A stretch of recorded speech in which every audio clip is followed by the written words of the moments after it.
더 큰 꿈. 네, 더 큰 꿈입니다. 기사 볼까요?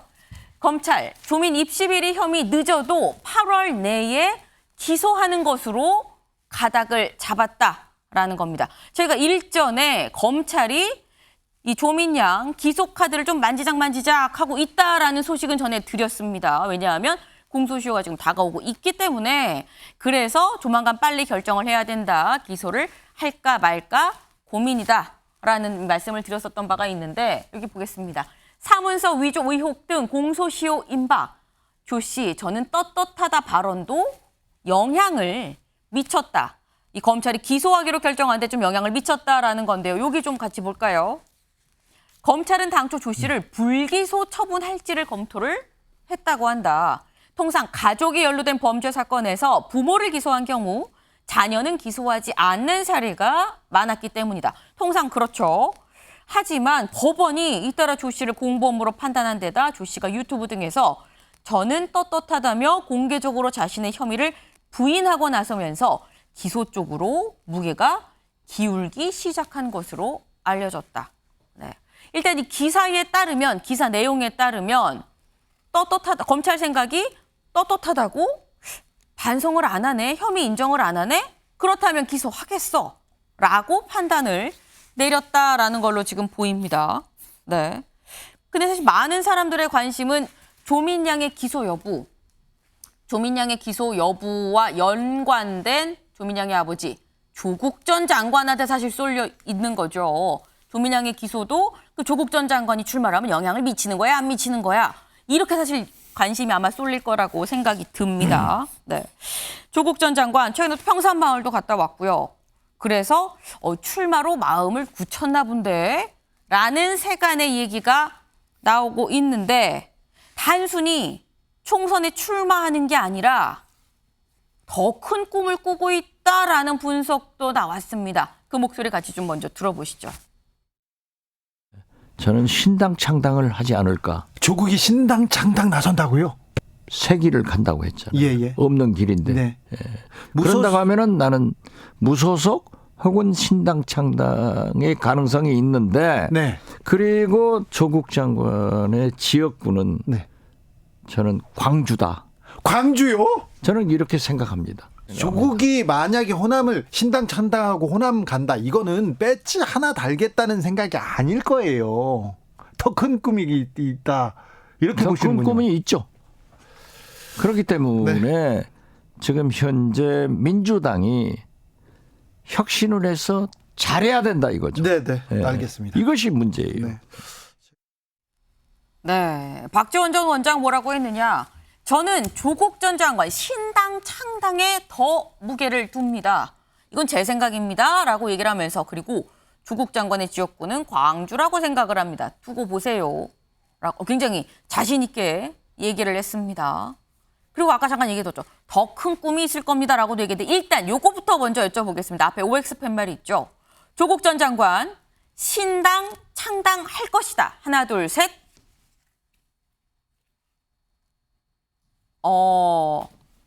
두 분 나뉘셨어요. 일단 홍석준 의원이 네. 신당 창당할 것이다. 네, 그렇습니다. 네. 네.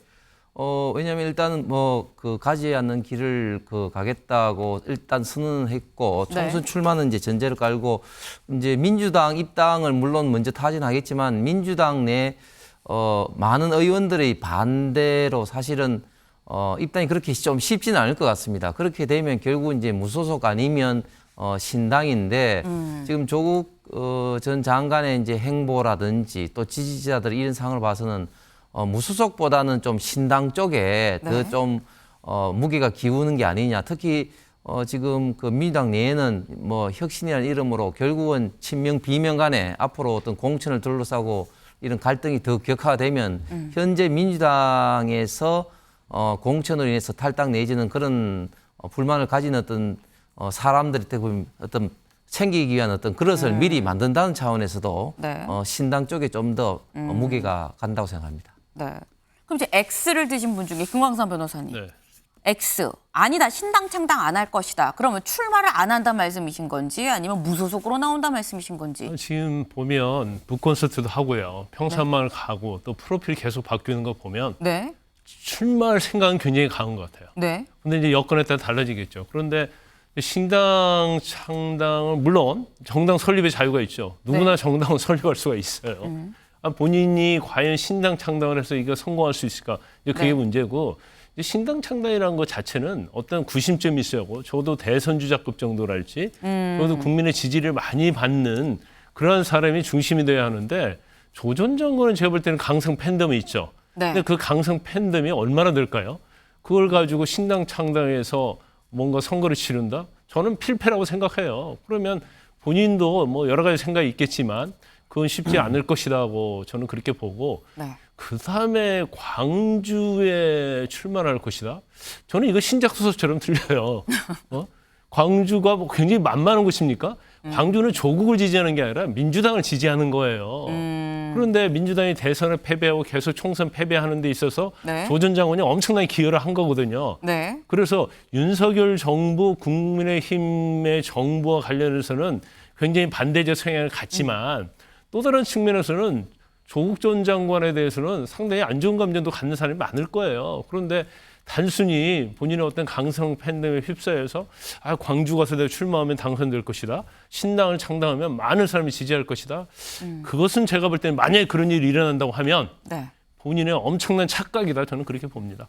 일단 지금 말씀이 신당을 창당을 하려면 대선 주자급의 어떤 구심점이 있어야 되는데 조국 전 장관이 그런 구심점이 될 수 있겠느냐? 아니라고 본다라고 말씀을 하셨는데 주원규 의원님은 신당을 창당을 할 것 같다라고 하셨어요. 대선 주자급이 된다라고 보시는 건지.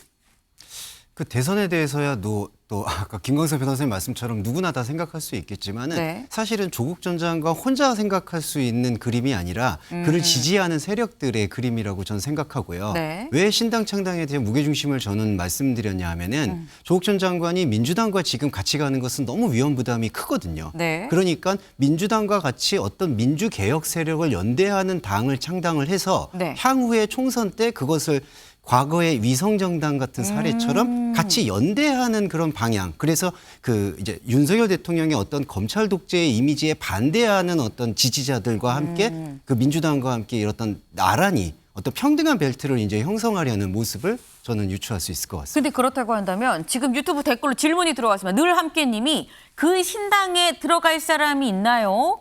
이 질문이 그러니까 그 신당에 누가 들어가겠어라고 볼 수도 있고 어떻게 보면 누가 그 신당에 같이 참여를 할까요라고 볼 수도 있거든요. 누가 참여를 하게 될까요? 그것은 저는 조국 전 장관께서 이제 출마라든지 앞으로의 정치적 비전을 구체화시킬 때 저는 가시화될 거라고 봅니다. 민주당 안에의 여러 의원님들도 아니면은 민주당을 지지하는 분들도 있을 수 있고 아니면은 이재명계에서 이제 어떻게 지지하시는 의원님들이 더 어떻게 지지 의사를 밝힐 수도 있겠고 아니면 원내에서 밝힐 수도 있겠는데 네. 저는 어떤 의미에서도 지금 세력화가 될 거라고 보는데 네. 근데 이것이 과연 이제 더불어민주당의 그리고 지금 수권 그 야당이라고 되고 싶어 하는 야당의 입장에서는 네. 어떤 의미에서는 위기 관리가 필요하다.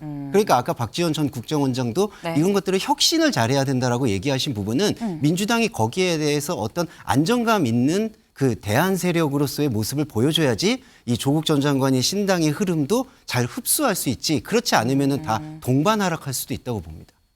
네, 일단 현재 뭐 조국 전 장관의 측근이라고 불리는 사람들이 거론되는 사람은 이렇게 있긴 합니다. 뭐 황현선, 이 지금 현재 민주당 전략기획부위원장, 윤재관 민주당 정책위 부의장, 박성호 민주당 검찰 독재 정치 탄압 대책위 기획위원장인데 지금 다들 본인 이제 약간 지역구를 좀 염두에 두고 뛰고 있는 상황이죠. 하지만 다 몸을 민주당에 담고 있는 상황이기도 합니다. 때문에 만약에 조국 전 장관이 신당을 창당을 해서 거기로 가려면 민주당 옷을 벗고 나와서 신당으로 가야 되는데 그 위험을 또 감내할 것이냐 여부도 또 봐야 될 것 같은데 근데 궁금한 점이 아까 저희 그 박지원 전 원장 그 워딩 다시 한번 보여주시겠어요?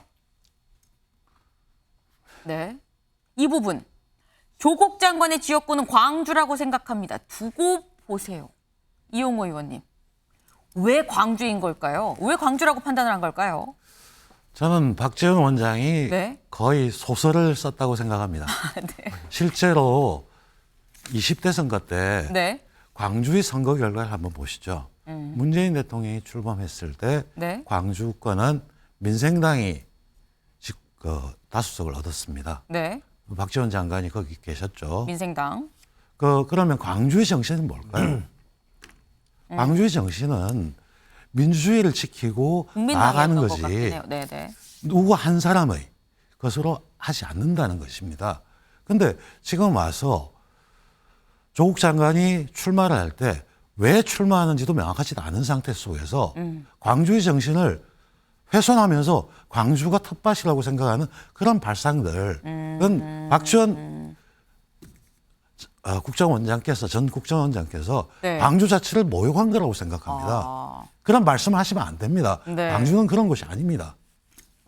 아, 지금 그런 발언 자체가 광주에 대한 모욕이다라고 말씀을 주셨는데 그럼 요거 하나만 마지막으로 여쭤보겠습니다. 아까 계속 나온 게 저희 키워드도 더 큰 꿈이었습니다. 총선 출마는 뭐 거의 약간 확실시되는 그런 분위기고요. 그럼 더 큰 꿈, 대선입니다. 대선. 요거 다시 한번 OX로 여쭤보겠습니다.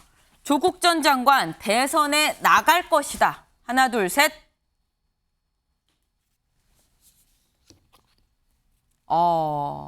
아까 거 그냥 뽑지 않고 놔두신 거 아니죠? 네. 요거 판단하신 것으로. 네. 알겠습니다. 주원규 의원님. 네. 대선에 나갈 것이다. 왜냐하면은 조국 전 장관의 최근의 행보나 이전의 행보를 봤을 때는 네. 뭔가 자신이 와신 상담해서 자신이 대한민국의 뭔가 큰 그림을 그려보겠다라는 그런 전체적 비전이 있으셨던 것 같아요. 그리고 그 부채의식도 저는 있다고 생각합니다. 어떤 의미에서의 부채의식이냐, 자신으로 인해서 조금 표현이 죄송하지만 윤석열 대통령이 당선되게 하는데도 일조가 된 것이 아닌가라는 그 부채의식. 네. 그러니까 그런 어떤 왜곡되고 오해된 것들을 풀어내고 자신의 뜻을 펼치겠다라는 그런 의미에서는 제 과문한 생각일지 모르지만 국회의원 한석에 만족하는 것이 아니라 보다 더 대한민국 정치의 큰 지형에 기여하고 싶다라는 마음으로 읽히는데 그게 개인적으로는 제가 그렇게 적절하게 보이지는 않습니다. 명예회복과 부채의식의 발로로 대선까지 나올 것이다.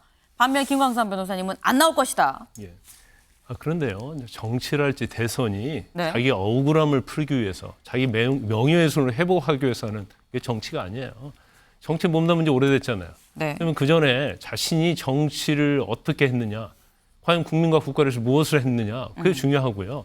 그 다음에 정치는 앞으로 어떻게 할 것인가, 미래에 대한 비전이랄지 그런 게 있어야 하는 거 아니겠습니까? 네. 근데 나이가 윤석열 검찰총장, 윤석열 대통령부터 뭔가 굉장히 많은 억울함을 당했기 때문에 나는 이걸 풀기 위해서 정치를 간다. 그런 정치에 국민이 투표하지 않아요. 그래서 본인은 뭐 대통령까지 하고 싶겠죠. 근데 그것은 제가 볼 때는 법무부 장관 이전에 가능했던 이야기고 법무부 장관의 뭐 지명 후배 되면서부터는 그건 저는 불가능했다고 봐요. 그래서 뭐 당연히 대통령 질문 누구나 할 수 있죠. 네. 그렇지만 그건 뭐 가능할 수 있는 영역이 아니다 이렇게 봅니다. 네. 근데 제 옆에 지금 조국 전 장관의 프로필 사진의 변천이 지금 나와 있습니다. 네. 조국 전 장관 지금 뭔가 출마는 결심을 한 것 같고 일각에서는 더 큰 꿈도 꾸고 있다라는 얘기를 하고 있는 지금 이런 상황에서 아시겠지만 프로필 사진은 심경 변화를 좀 나타내는 거죠. 심경 변화. 프로필 사진이 어떻게 변경이 됐느냐. 일단 평산마을에 갔었던 그 앞치마를 메고 있던 그 사진이었습니다. 원래 지난 17일에. 오전에 일했는데 이렇게 바뀌었어요. 이렇게. 본인의 지지자가 그려준 뭐 간략해 보이는 캐리커처. 파란색 넥타이가 좀 눈에 띕니다. 네. 근데 이 캐리커처. 그런데 다시 또 이렇게 바뀌었습니다. 이것도 뭐 캐리커처라고 볼 수는 있긴 하는데 단순했던 캐리커처에서 좀 더 구체화된 캐리커처로. 이게 지금 프로필 사진이 변화하는 이 모습은 주원규 의원님. 네. 요거는 어떤 심경의 변화로 판단을 할 수 있는 걸까요? 근데 과잉 해석을 조금 삼가긴 해야 될 것 같아요. 저 파란 넥타이가 그러니까 민주당과의 연대를 뭐 뜻한다라는 그런 해석을 하시는 분들도 많으시더라고요. 그러니까 여기 다 까망인데 여기 파란 넥타이고 다시 또 그랬다가 여기는 또 까만 변해서, 넥타이가 되긴 했어요. 그래서 또 이제 최근에 인터뷰들도 유추해서 또 다시 신당으로 그럼 바뀐 거다. 뭐 이런 식으로 이제 과도한 유추가 있는 것 같지만, 네. 근데 저는 이제 프로필 사진에 그 조국 그 전 장관이 SNS를 조금 더 의미 있고 상징적으로 사용한다는 의미에서는 네. 과도한 유추는 삼가야 되겠지만 자신의 결심에 대해서 뭔가 계속 표시하고 표현하는 것. 그럼으로써 지지자들에게 내가 가지고 있는 지금의 어떤 뜻에 대해서 같이 공명을 일으켜주기를 바란다라는 의미로 사진을 계속 변경한다는 걸로 저는 생각합니다. 네, 김광삼 교수님 간략하게. 그런데 뭐 좀 우리가 너무 과잉 해석을 하고 있지 않나 그런 생각이 들어요. 네. 조 전 장관은 자기에게 맞는 걸 프로필 사진을 찾는 거예요. 캐리커처 나랑 찾다가 어울리는 거. 이거 해봐서 해봤는데 이것보다 이게 좋겠다 하면서 하는데 이걸 가지고 뭔가 신경이 변화가 있고 대선 출마하는 거지 아니냐, 신당 창당하느냐 그런 과도한 해석을 하고 있는 것이 아닌가. 근데 아마 네. 조 전 장관은 굉장히 만족할 거예요. 자기가 프로필 사진 하나만 이렇게 바꿔도 이거 뭐 신문 방송에서 엄청 다뤄지니까 내가 대한민국에서 그냥 상당히 엄청난 인물이구나. 그러면서 어떻게 보면 뭐 그런 걸 생각하고 네. 그렇게 또 바꿀 수도 있겠죠. 알겠습니다. 네.